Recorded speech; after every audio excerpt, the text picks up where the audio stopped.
शहाद्यात चोरट्यांचा हिवारी धुमाकूळ, पोलिसांच्या कार्यप्रणालीवर प्रश्नचिन्ह. शहादा शहरात गेल्या 15 दिवसात चोरट्यांनी तब्बल 3 धाडसी चोऱ्या करून पोलिसांना खुले आव्हान दिले आहे. या हिवाळी धुमाकूळामुळे नागरिकांनी शहादा पोलिसांच्या कार्यप्रणालीवर गंभीर प्रश्नचिन्ह उभे केले आहे. सर्वात धक्कादायक घटना शुक्रवारी स्टेट बँकेसमोर घडली, जिथे 2 मोटारसायकलस्वार अंदाजे 30 लाख रुपयांची रोकड असलेली बॅग सिने स्टाईल घेऊन पसार झाले.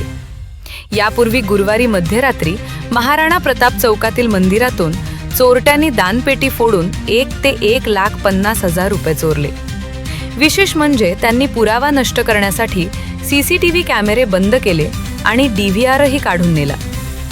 काही दिवसांपूर्वी अहिंसा चौकातील एका खासगी बँकेतूनही 1,78,000 रुपयांची चोरी झाली होती, मात्र त्याची तक्रार दाखल झाली नव्हती. या सलग चोऱ्यांमुळे हे संशयित एकाच टोळीतील असावेत अशी चर्चा शहरात आहे. वाढत्या गुन्हेगारीमुळे नागरिकांमध्ये भीतीचे वातावरण आहे. Rupesh Rajput, bureau news. बेधडक, मी मराठी, शहादा.